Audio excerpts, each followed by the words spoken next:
नमस्कार। कैसे हैं आप लोग? ठीक है। गर्मी काफी है। हाँ,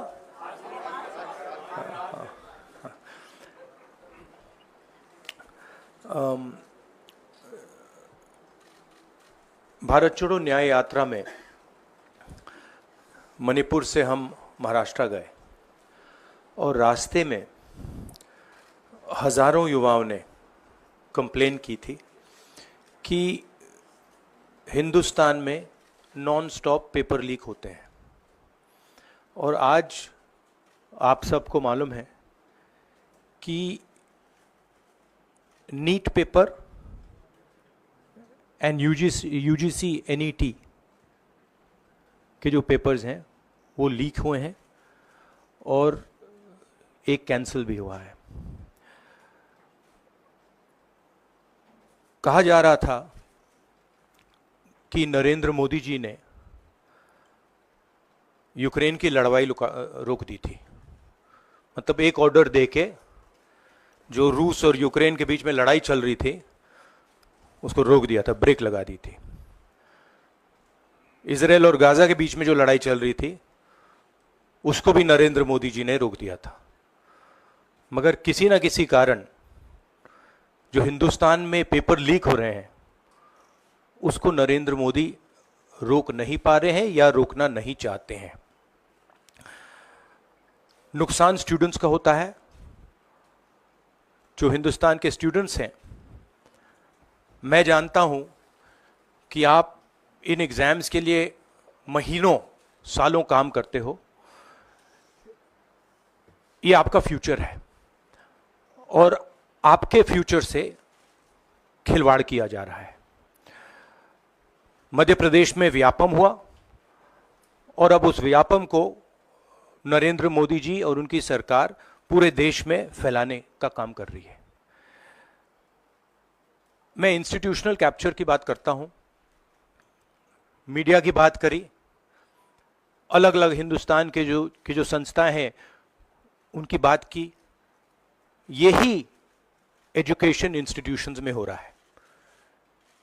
पेपर लीक का कारण है कि सारे के सारे वाइस चांसलर्स, एजुकेशन सिस्टम को बीजेपी के लोगों ने, उनके पेरेंट ऑर्गेनाइजेशन ने कैप्चर कर रखा है। जब तक ये कैप्चर रिवर्स नहीं किया जाएगा तब तक पेपर लीक चलता जाएगा। इस कैप्चर को फैसिलिटेट नरेंद्र मोदी जी ने किया है और ये एक एंटी नेशनल एक्टिविटी है क्योंकि ये देश का भविष्य है और इससे हिंदुस्तान के युवाओं को, स्टूडेंट्स को जबरदस्त चोट पड़ती है।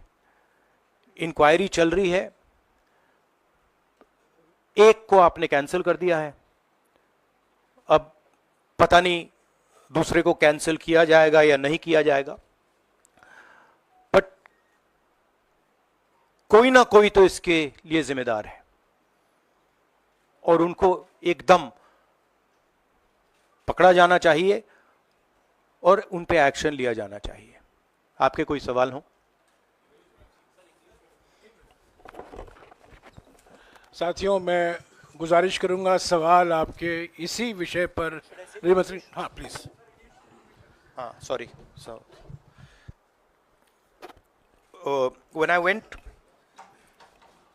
on my Bharat Jodo Yatra, the second one, throughout the route, students were telling me that paper leaks are endemic in India. They study, they work hard, honest students suffer, and students who want to cheat benefit. And this was repeated again and again and again and again. Now we are seeing an expansion of the idea of Vyapam across the country. BJP states have had to deal with this. Uttar Pradesh has had to deal with this. Madhya Pradesh has been a center of this. Gujarat has been a center of this. And now they have expanded this idea to the rest of the country. This is extremely damaging to students. And it's happening because all our institutions have been captured. Our vice chancellors are placed not based on merit, but because they belong to a particular organization. And this organization and the BJP have penetrated our education system and destroyed it. What was done by Mr. Narendra Modi to the economy with demonetization has now been done to the education system. Youngsters, I want you to know that the reason this is happening and the reason you're suffering is because an independent, objective education system has been demolished, and it has been replaced by an education system that is captured by the BJP, captured by their parent organization. And until this capture is released, you are going to suffer. You're going to see cancellations of your exams. You're going to see paper leaks again and again and again. One paper has been cancelled. We don't know what is going to happen to NEET. But whatever happens, it should not be done in a arbitrary fashion. The rules that apply to one paper should apply to another paper. And it is very important that the people who are guilty here are brought to book and they are punished. Thank you.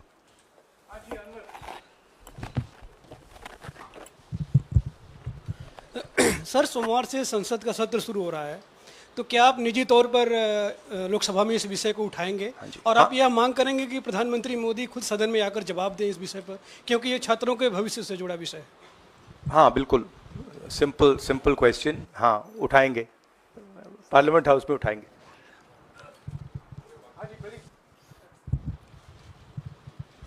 Thank you sir. Rahul ji मैं इधर हूँ. सवाल ये है कि जो education system इस वक्त है और जिस तरीके से जो पेपर लीक हुए, जिसका आरोप भी आपने लगाया और जो सामने भी आया है, रद्द भी हुआ है कल परीक्षा, लेकिन सबसे बड़ा सवाल ये है कि बदलाव क्या होने चाहिए, वो बदलाव जो इससे परीक्षा लीक रुके, वो क्या आपके पास फार्मूला? हमारे मैनिफेस्टो में हमने लिखा था. देखिए, 2-3 चीज़ें हैं. सबसे पहले जो शिक्षा का सिस्टम है उसको एक संगठन ने कैप्चर कर रखा है. अपने लोगों को हर पोस्ट पे यही डालते हैं. वाइस चांसलर्स की लिस्ट निकाल लीजिए, पता लग जाएगा. तो इसको रिवर्स करना होगा. दूसरी बात, मैनिफेस्टो में हमने साफ कहा कि पेपर लीक होने के बाद कार्रवाई करना एक बात है, बहुत जरूरी है और स्ट्रिक्ट से स्ट्रिक्ट कार्रवाई होनी चाहिए. मगर हमने यह भी कहा था कि पेपर लीक होने से पहले जो सिस्टम्स हैं, जो यूनिवर्सिटी के एग्जाम्स के रूल्स हैं, सिस्टम्स हैं, इनको फिर से असेस करना पड़ेगा, इनको स्टडी कर रीडिजाइन करना पड़ेगा. ये दोनों काम हमने अपने मैनिफेस्टो में साफ लिखे हैं और विपक्ष दबाव डालकर ये दो काम सरकार से करवाने की कोशिश करेगा.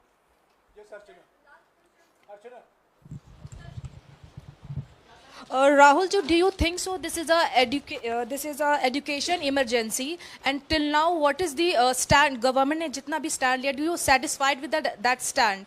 और सर मेरा दूसरा सवाल भी है, जिस तरीके से आप आज स्टूडेंट से मिल रहे हैं, आज let me answer the question. See, there is a huge pressure on our students, and the pressure comes from a number of directions.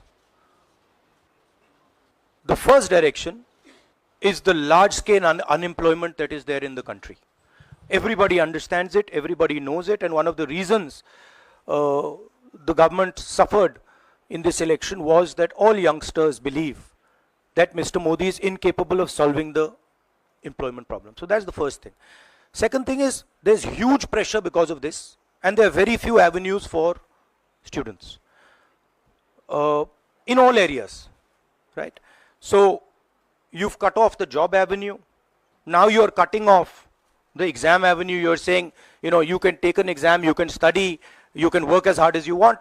On the last date, we're going to tell you that the exam is cancelled. So, that avenue is also shut.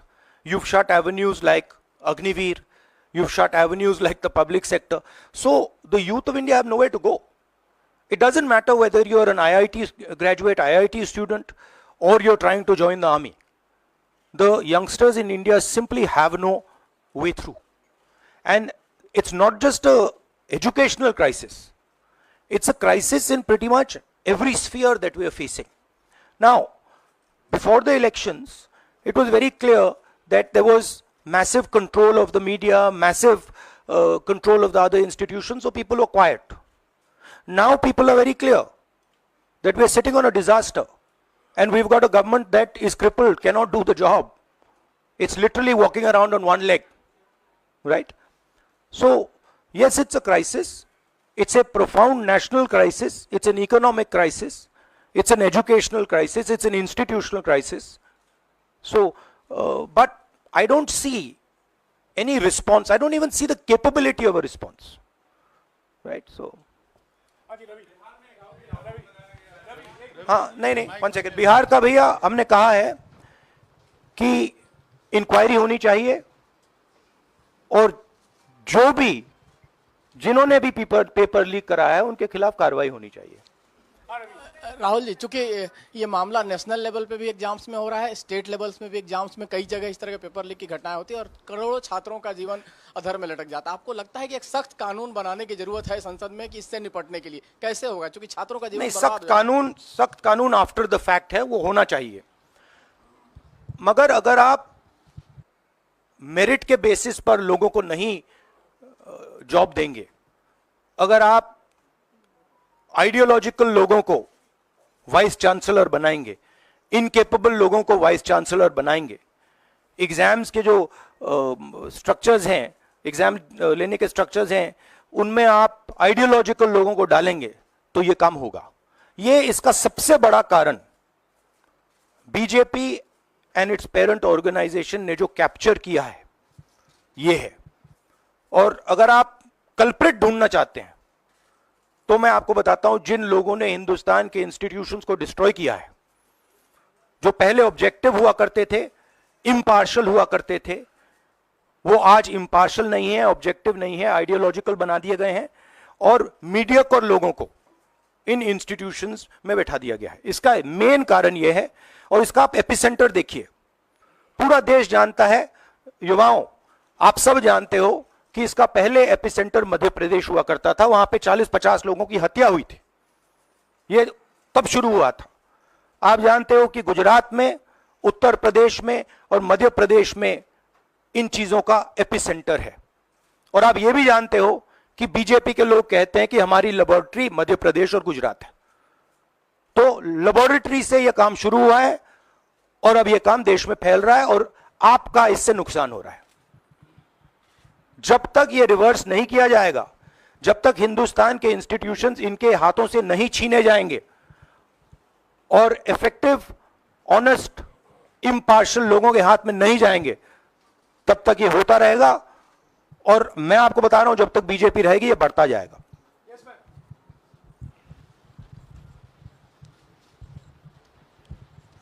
Sir, NTA के अंदर सारे exams आने लग गए हैं, NEET भी, net भी, और इवन कॉलेज एडमिशन्स भी उसी पे हो रहे हैं। तो आपको लग रहा है ट्रांसपेरेंसी कहीं ना कहीं वहीं ख़त्म हो जा रही है, क्योंकि वो एक एजेंसी जो है वही सारा कंडक्ट करा रही है। तो आपने पार्लियामेंट में इस मुद्दे को उठाने को सोचा है कि एनटीए को कहीं ख़त्म करने की ज़रूरत है या बदलाव करने की ज़रूरत है? नहीं, देखिए, अगर हिंदुस्तान में बहुत सारे ऑनेस्ट लोग हैं, बहुत सारे ऑब्जेक्टिव लोग हैं, अगर ऑब्जेक्टिव लोगों को, ऑनेस्ट लोगों को आप ये काम दोगे, पेपर लीक नहीं होगा।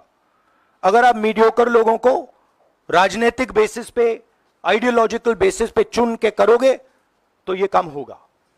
और ये मैं कह रहा हूं, दोहराता जा रहा हूं कि हर हिंदुस्तान की हर संस्था को कैप्चर कर रखा है, लीगल सिस्टम को, ब्यूरोक्रेसी को, इंटेलिजेंस एजेंसीज को, इन्वेस्टिगेटिव एजेंसीज को, एजुकेशन सिस्टम को।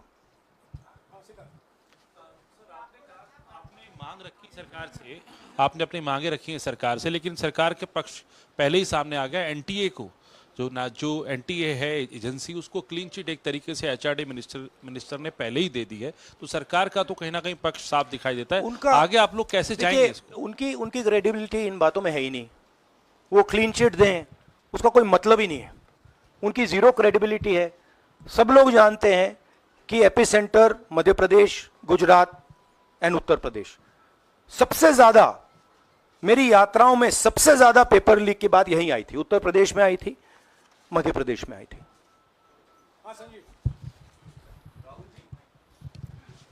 Rahul ji, NTA has conducted one test and which has been cancelled. The other is under doubt, and the court is looking into it.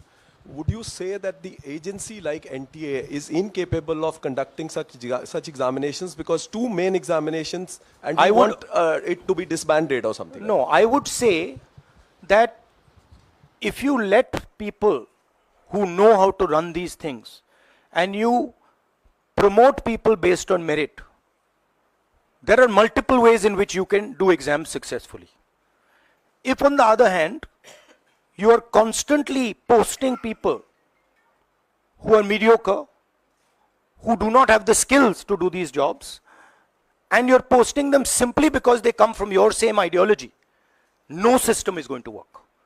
You can change whatever system you want. If the people who are being put into that system are mediocre and being put in for the wrong reasons, it is never going to work. Sir, Last question. Sir, NEET, specifically on NEET examination, there is of course an investigation that is going on, but the scheduled counselling session is not been delayed. It is going to happen as per schedule. So do you think that this is a mere eyewash when it comes to the investigation, saying that investigation bhi ho rahi hai, but then they are not delaying the Look, they can eyewash whatever they want, but they are going to get such pressure from the opposition that they're going to think twice about whatever they're doing, because we are not going to allow this type of activity to be done as far as our students are concerned.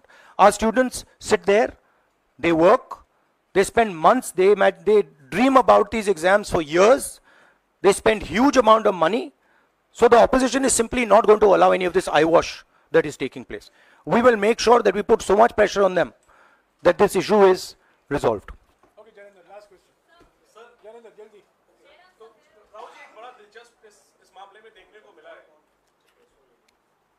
तो इसी विषय पर इस मामले में एक अजीब स्थिति है कि जो आरोपी हैं पटना में, वो स्वीकार कर रहे हैं कि उनको पेपर पहले मिल गया था, यानी सीधे सीधे पेपर लीक का केस है, और सरकार की तरफ से पहले तो क्लीन चिट दे दी गई, पेपर लीक से इनकार कर दिया गया, और अब बिल्कुल रेडियो साइलेंस है, नेट कैंसिल हो गया, नीट पर अभी भी स्थिति साफ नहीं है। तो ये जो स्थिति है, आरोपी कह रहे हैं पेपर लीक हुआ, मंत्री कह रहे हैं नहीं हुआ, इस पर आप क्या सोचते हैं? और नो कॉन्फिडेंस मोशन पार्लियामेंट में आप लोग लाने की कोशिश करेंगे? Silence is because Prime Minister is crippled. Right now, Prime Minister's main agenda is the Speaker. So he's not bothered about NEET, he's not bothered about all these things. He's bothered about कि भैया मेरी सरकार निकल जाए यहाँ से और मेरा Speaker बन जाए. Right? That is where he is right now. That's where his mind is. Right? So, essentially the main thing is that we have a government now, right, and a Prime Minister now, who will find it very difficult to function. The Prime Minister, if I might say so, is psychologically broken. He has collapsed, psychologically collapsed. And he will struggle, knowing his personality, he will struggle to run a government like this. Because his entire sense of running a government, the idea of running a government, Mr. Modi's idea is to generate fear in people, to frighten people, to make people not speak. You're aware of that. Now what has happened is people are not scared of him. And you saw the other day, I think somebody in Varanasi itself threw a chappal on his car. Right? So it's very clear. The basic concept of Modi has been destroyed in this election. If we were faced with if right now you had a Vajpayee ji or a Manmohan Singh ji, they might be able to survive what they are faced with. Because there is humility, there is conciliation, there is respect. But Narendra Modi does not believe in any of these things. Narendra Modi believes my way or the highway. And now suddenly is found that earlier there were Congress people who were not scared of him. Now nobody in the country is scared of him. Right? So psychologically it's almost a fatal blow for the Prime Minister. And he's going to really struggle. And of course, now we have a stronger opposition. So, it's going to be interesting and quite a lot of fun. Thank you. देखिए क्या हुआ, आपने जो नरेंद्र मोदी जी का जो concept था, और वो गुजरात में शुरू हुआ था, गुजरात से वो गुजरात मॉडल फिर वो नेशनल लेवल पे लाए। कॉन्सेप्ट क्या था? कॉन्सेप्ट था मार्केटिंग, हजारों करोड़ रुपए की मार्केटिंग और डर, एजेंसी का डर, मीडिया का डर, सरकार का डर। अब हुआ क्या? अब देश में कोई उनसे डरता ही नहीं है। मतलब एक तरीके से रिडिक्यूल करते हैं। जो पहले 56 इंच की छाती थी, अब नंबर तो नहीं दे सकता हूं, बट 30-32 हो गई है, राइट? तो अब पूरा जो ढांचा था, इतना बड़ा गुब्बारा था, वो इतना बड़ा हो गया। अब इससे नरेंद्र मोदी जी को साइकोलॉजिकल बहुत टेंशन होगा, बहुत प्रॉब्लम होगी, क्योंकि उनका जो काम करने का तरीका है वो लोगों को डराने का है, धमकाने का है। अब वो डर चला गया। आपने देखा, पता नहीं देखा या नहीं, वाराणसी में वो चप्पल मार दी किसी ने। अब आप इमेजिन कीजिए, चुनाव से पहले अगर कोई मारना भी चाहता था डरता, तो वो जो डर था वो गायब हो गया, खत्म हो गया। और इंटरनल भी प्रॉब्लम्स हैं, इनकी पार्टी में प्रॉब्लम्स हैं, इनके पेरेंट ऑर्गेनाइजेशन में इश्यूज हैं। तो मेरा कहना है कि जो नरेंद्र मोदी का जो कॉन्सेप्ट था उसको ऑपोजिशन ने डिमोलिश कर दिया, खत्म कर दिया है। उसको आप 56 इंच की छाती कहें, उसको आप डर कहें, उसको आप मतलब जो बिग नरेंद्र मोदी जी की जो इमेज थी उसको फाड़ दिया हमने। अब अगर वाजपेयी जैसे लीडर होते जो जिनमें ह्यूमिलिटी थी, मनमोहन सिंह जी जैसे जिनमें ह्यूमिलिटी थी, लोगों की रिस्पेक्ट करते थे, बात सुनते थे, ऐसी सिचुएशन वो काम निकाल सकते थे। मगर ये नरेंद्र मोदी जी की स्टाइल ही नहीं है। नरेंद्र मोदी जी मतलब किसी की सुन नहीं सकते, बिना फोर्स काम नहीं कर सकते। तो ये अब मामला है। और दूसरी बात, बहुत मजबूत ऑपोजिशन है, तो काफी मतलब इंटरेस्टिंग समय है। Thank you. खबरर भिड़ भितर अलड़ा हेउछि कि आपणकर खबर शुणुनी प्रशासन, शुणु नाहंती नेता मंत्री जंत्री की तंत्री। ब्रेकिंग न्यूज भिडरु बाहरी आमे आसुछु आपणक स्वर होई, आमे देखाइबु आपणक खबर। खबर आपणक फोन पर्दारे गोटिए क्लिक रे गाँरु सहर सबु खबर।